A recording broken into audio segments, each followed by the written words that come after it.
YouTube channel में। तो आज हमारे पास लेक्चर 5 है, जिसमें मैं आपको एक्सप्लेन करूँगा कि एक्सप्लेन करूँगा कि ऑटोमेशन टेस्टिंग लाइफ साइकिल क्या होती है और इसकी क्या अप्रोच रहती है। So generally in interview, interviewer will ask, या interviewer panel will ask you explain what kind of automation testing life cycle is there, and in your project explain the automation testing approach. सो आपको कैसे इस answer का जवाब देना है।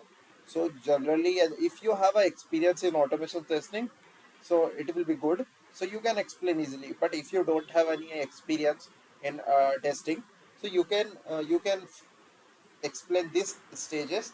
So what happened, because these 6 stages are common mostly in big projects, these stages are common, so you can explain this in with proper definitions and proper understanding, so your interviewer will be impressed by you. So the total number of stages around is 6 here. So if somebody will ask how many stages are there in automation, so simply you should say it's a 6. The first one is a scope definition. So under scope definitions,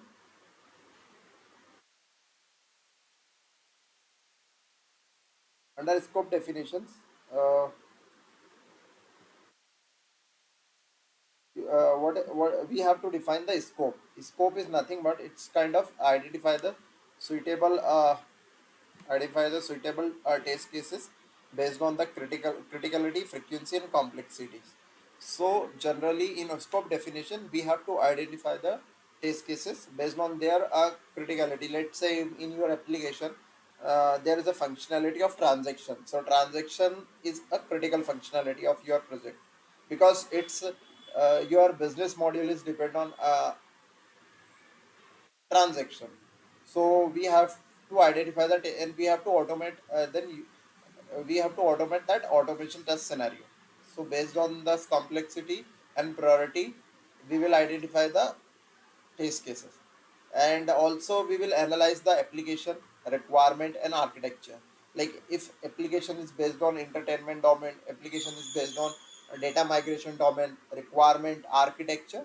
So we have to analyze under this like scope definition. Let's say if I give my application example, like my currently I'm working on one application which is a cloud based application. So we have to identify those scenarios based on the cloud testing. So this is called requirements, functionality, and architecture. Then third, we have a stakeholder. We have to connect with the stakeholders to determine the optimal automation. Yeah. So here, QA needs to QA lead or senior QA lead will collaborate with the stakeholders, so that they can design a optimal optimal automation scope. Then second, we have a testing selection tool selection. This is the most important part of our automation framework. So first we define a scope definition, right? Now second, we will identify the tool selection. Tool selection, let's say what kind of what kind of ID we have to use. Let's say some clients requirement is IntelliJ, some clients are requirement is Eclipse. In my current project, IntelliJ is one of the uh, uh, showstopper. So generally in development or in testing, both IntelliJ is used. Then second, the coding language, which language generally we prefer. Like some clients want a Java, some clients want Python, or any other language, depend on the client requirement. Also we have to uh, validate that, like whatever the tools we are selecting, that should be compatible with CI/CD. Maybe because in future that our script will execute automatically through CI/CD, so that should be compatible. And like Jenkins, which what kind of automation tool they want, somebody Bamboo and Jenkins. So majorly client want a Jenkins tool. So that is a main tool selection. What kind of dependencies they want, what kind of framework they want. Some client want JUnit framework, some client want a test ng framework. So some client want some other framework like karate dsl for api, for rest assured api.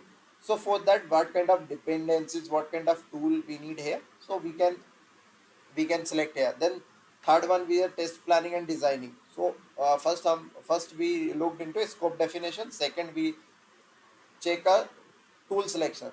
Then third, we have to plan, like so in first step scope definition, we identify the test cases and test designing, test cases, and like transaction. Now how we will implement, what kind of, what type of plan we have to prepare, what kind of designing. So tool selection we did, now we will design the framework.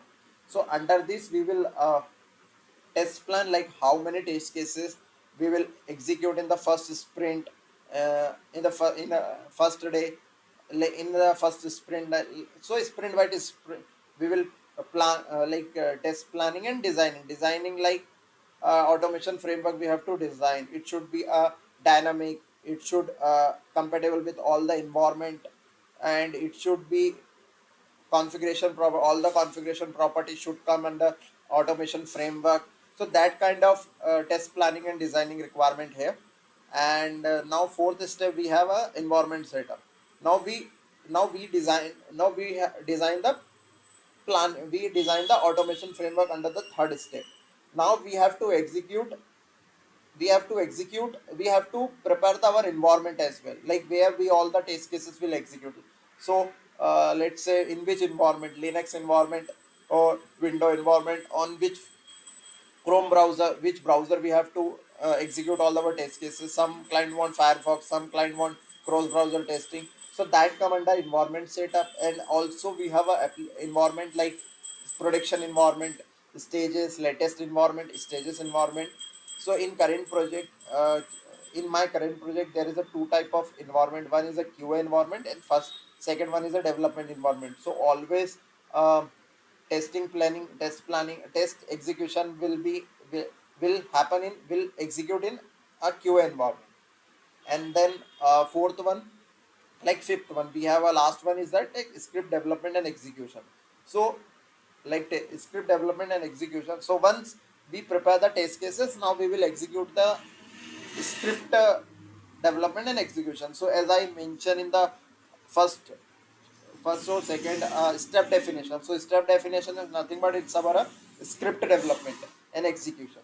So we have to write all the Java logic in script in step definition, and that is called a script, which is called a script, and that integrate with our CI/CD pipeline for continued testing.